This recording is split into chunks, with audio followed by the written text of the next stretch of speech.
Okay, what's my dream tonight? I have to record it. Firstly, I was in some kind of a pool of water, and I was trying to move my directions in the pool of water, but interestingly, I couldn't. I make some impact, but it doesn't seem to move. And a thought finally came to me that I could make an impact against the water, then that impact would push me back. Well, it succeeded a while, but it's not so effective. Then upon waking up, I realized that the most effective way of actually moving in the water would actually be to step on the ground itself, the ground of the pool. That would allow me to actually move and wait in the water. So how do I interpret this dream? It's about me moving in the water. And it's almost impossible for me to move in the water, I realized in the dream, until I hit on the water itself, so that the water in its reaction pushes me back or pushes me forward, whichever way that allows me to move. But then I noticed in the dream that the effect of the movement as a result of this water pressure is not effective as well. So I was wondering how to achieve that. But then, upon waking up from the dream, it suddenly dawned upon me, yes, my leg. You see, below the water of the pool is the floor. If I therefore move that leg, then I will be effectively moving across the waters. So the question of this dream is about moving, and how do I move in reality? You see, my friends, in the Torah it is written that the breath of God moved over the surface of the waters. And what is moving over the waters? It is me, my breath. Okay. So as I was struggling to move across the waters, I couldn't do it until I hit the water. Then the water hit me back. But it is not as effective as moving legs, obviously. So we live in a world where we are just like breath. Our soul is the I am, and the I am is moving across. The important point is that how do we move in this reality? That's why we were given a body, right? We were given a body so that we could somewhat traverse across space-time, so we could move, right? Yes. But this dream says something very important. It says that if you move by hitting on the waters, it still won't be that effective. The most effective way of getting what you want in this world is to move the legs that is beneath the waters. The first point to realize is that the hitting of the water and getting the splash of the water back to me, that would be a kind of what we are doing all the time. What we do is basically we hit out at others, and others hit out back at ourselves. Or perhaps we plan an action that seeks to better our interests, of course. But somehow, somewhere, as we get older, somebody will plan the same action back at us. So in other words, it cancels it out. But that's the best way we could do in space-time. They call it cause and effect. They call it whatsoever you sow, that you shall reap. Because in space-time, whatever you're doing is simply hitting the water. And the water hits you back. It's a sad fact, but you have to get things done by the oppositing effect. In other words, if you want to shoot a rocket outwards, you've got to push a force backwards. In space-time, you have to do that. And the ultimate effect of it is that you won't get that far, because at that point in time, yes, the rocket will go up. But soon enough, the rocket force is not on the floor anymore. It will be up in the air and it will fall. You can't get that far if your action in space-time. That's what the dream is telling me. So to get what you truly want, to achieve what is in your heart, you can't really do it in space-time. You can't. Manipulating other people won't help. Even working very hard to achieve your money won't help you. Everything that you do, basically by thoughts, is going to fall back against you after some time. And it will be kind of meaningless. So what actually would be meaningful? What would bring about real, true fulfillment of your will? The dream is telling me that the only way to do it is to use my legs. Now my legs are deep beneath the waters. I can't see my legs, but it's deep beneath. And I have to move my legs on the floor, below the waters. That's how I can achieve what I want in my heart. I guess there's so many ways to interpret the dream, isn't that right? I mean, what exactly is the floor that is beneath the waters? And what exactly is the waters? I know that. I know what you're saying. But the way to interpret my dreams is to use what I know. Because my dream is using my knowledge to tell me the answer. Isn't that right? So the same thing with your dream. Your dream will be telling you the meaning using your own knowledge. So what is my knowledge? Now, my knowledge is that what is moving over the water is breath. Because that's what the Torah says. The breath of God hovers over the waters. That's found in Genesis chapter 1, verse 2 or 3, I think. Yeah. And then, so what is the water? As far as I'm concerned, water to me is a reflector. It's like a mirror. And the world I see is the mirror of me. So when the Torah says the breath of God hovers over the water, to me it means the awareness of my breath or presence suddenly erupts over the space-time, over the reflector. As if we all have a tendency to be very confused with what we are looking around. Because what we are looking around is kind of a reflection of me. And somewhat from everybody in this world, I would say, they're all immersed in that space-time, and they don't realize that they are who they are. They just thought that they are the space-time itself. The space-time is only a reflection of me, but they thought that space-time is me. Gosh. So for most people, they identify themselves with a name called David Shield and all that. They don't realize that the true I am is not the David Shield, but is rather the breath that is within the space-time itself. Space-time is only a reflection, me. So when the breath of God hovers over, that is the awareness of the I am over space-time.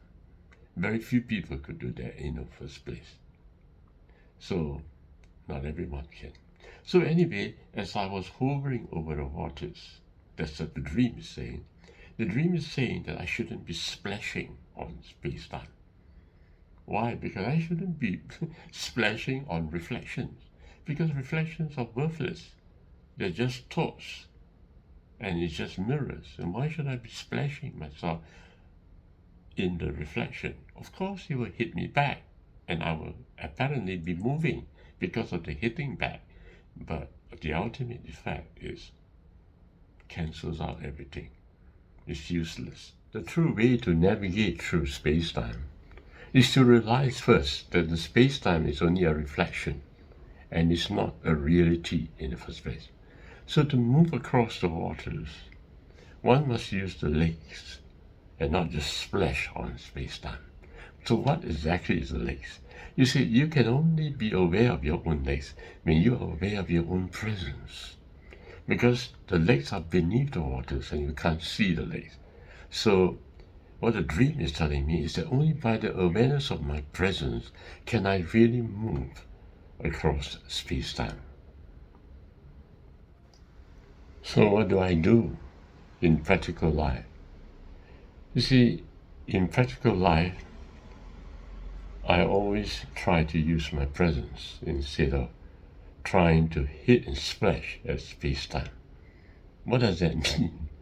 Well, you see, if you notice a pain on your legs, for example, is the pain really in the legs? No. The pain is actually in your thought that thinks of the leg. It's your thought that actually create the pain that's found in the legs. So it is with everything, okay?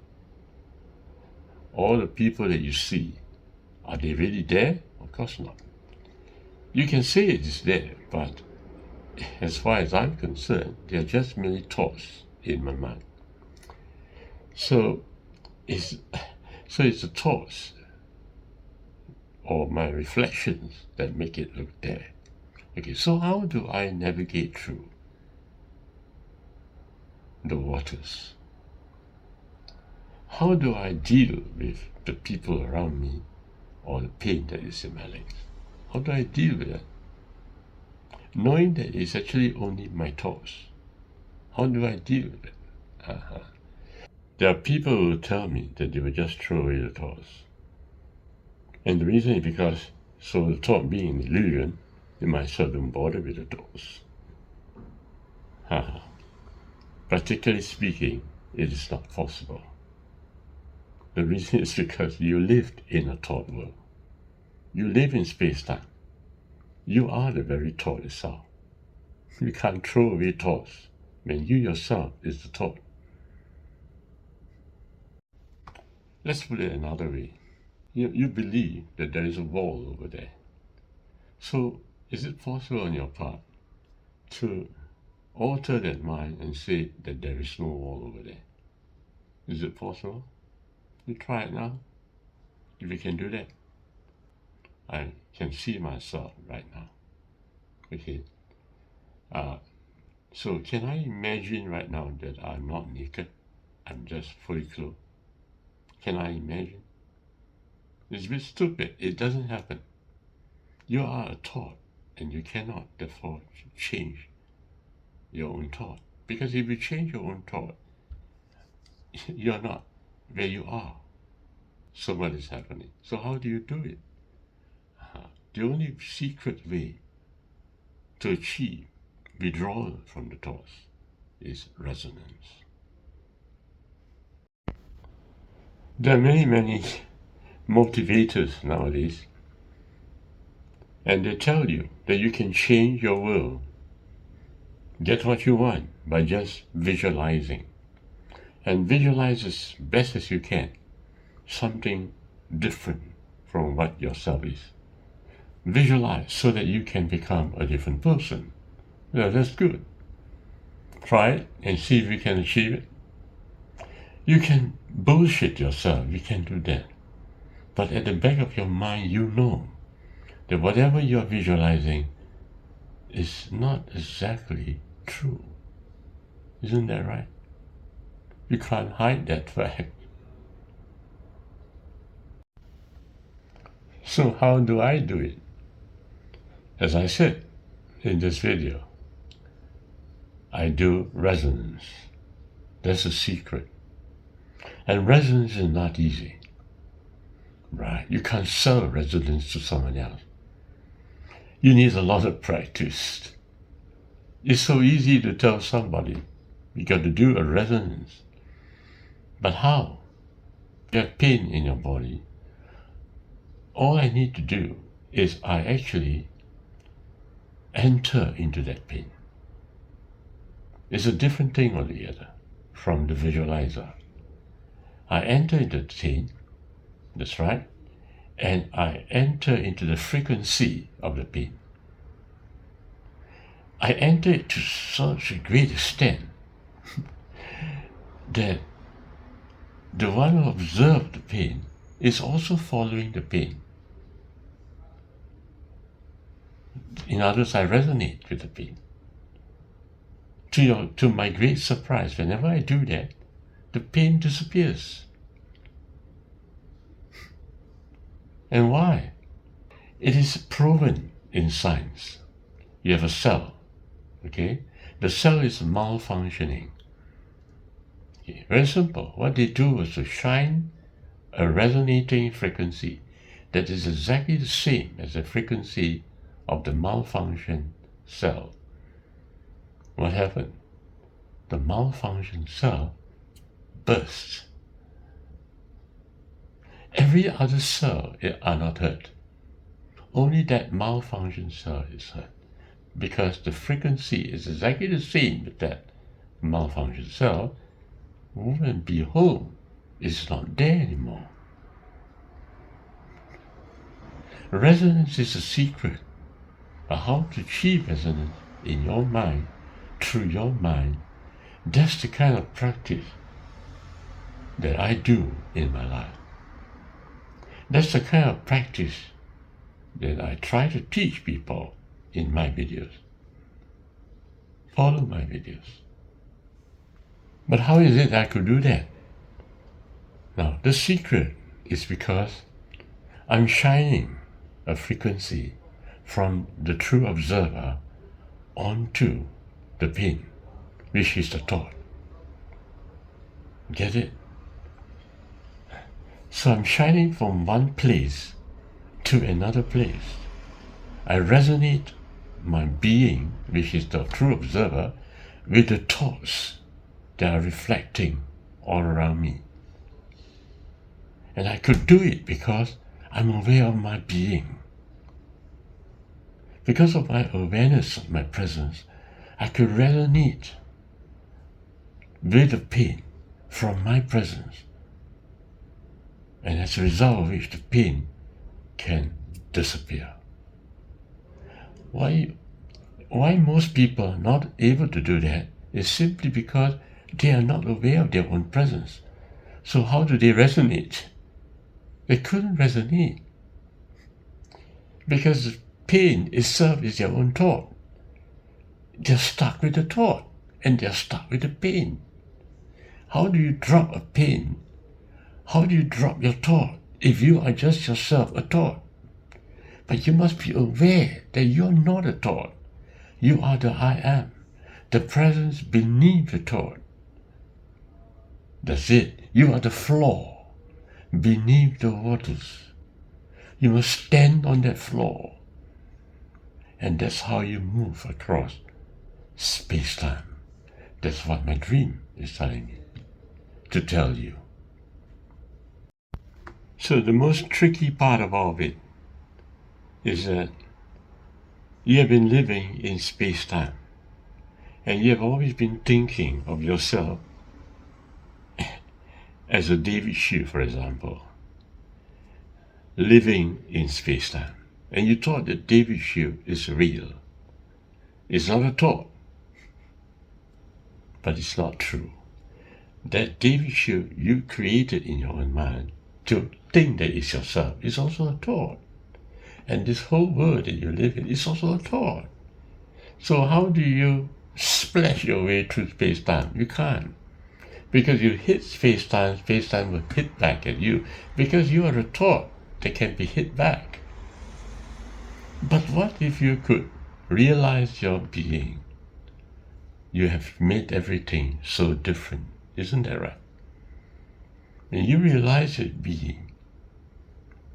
The thoughts cannot affect you because you are not the thought at all. You can change the thought. You can change the world you lived in. That's right. In other words, you can conquer the promised land. No longer will you be drifting across in the wilderness. You don't need to. You will be able to reach the promised land because of the awareness of your being as you move across space-time. Follow my videos. God bless you.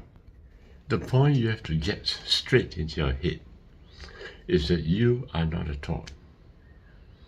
I am is not a thought. That's the tricky part to really understand, but it's not a thought. It may take many, many years on your part to realize that greatest truth of all, that you're not a thought. And when you build up a visualization, you're increasing a thought process as well. And that's why it won't work. Visualization won't work because you're just merely increasing the thought process. But you are not a thought. So it causes, as a result of it causes a greater burden upon yourself. You begin to think of yourself in a way which is different from yourself. No, you begin to think of yourself in a way which is different from I am. You created an idea that is totally further away from I. The same thing will take place if you think that there's a God who will help you. Or if you think, when you become increasingly, the same thing will happen when you become increasingly dependent on someone else. By just simply being dependent upon someone else, you lose yourself. And that losing of the I am is where that losing of the I am is where a man makes an error. Why is it that America is great? America is great because it values the I. Why is communist China, communist Russia, and all the rest not making headway? Because it wants a society based on many, which is not the truth. A society based on many cannot exist. Every man is an individual, and that's why individuality works better. But interestingly, when you think yourself as an individual, that individuality that you are thinking is still a thought. That's the tricky part. So you have to be I am, and there's no other. If you find your individuality through a religion, it doesn't work. If you find your individuality through a state, a country, it also doesn't work. But of course it's much better than a society that is based on too many rules. Of course it's much better than a society that is based on control by the government. It's still better because the emphasis is on individuality. But please remember, individuality is not the solution if the individuality is a thought. The individuality has to ultimately become I. There's no such thing as becoming I, okay? You just have to simply remove everything that is not I. But how do you remove what is not I? Yes, when everything that you are is a thought. So that's why you couldn't remove the individuality simply by removing your thoughts. You can't remove your thoughts because you are at the thought level. So the only way to get into the I am is resonance. There is no other way. You begin to realize more and more this greatest truth as you progress in life, as you follow my video. Nothing else really counts. You have to be I am. And the way to reach there is resonance. meditating will not do if you're meditating on thoughtlessness. If you simply meditate and get rid of thoughts, it doesn't work. As I said, you can't get rid of thoughts. You have to resonate. You have to discover how to resonate. And to resonate, you have to breathe the presence. You have to breathe the presence. The breath of God has to over the waters. Wow. Just follow my thoughts. Just so follow my videos. Just discover the secret of life and death itself.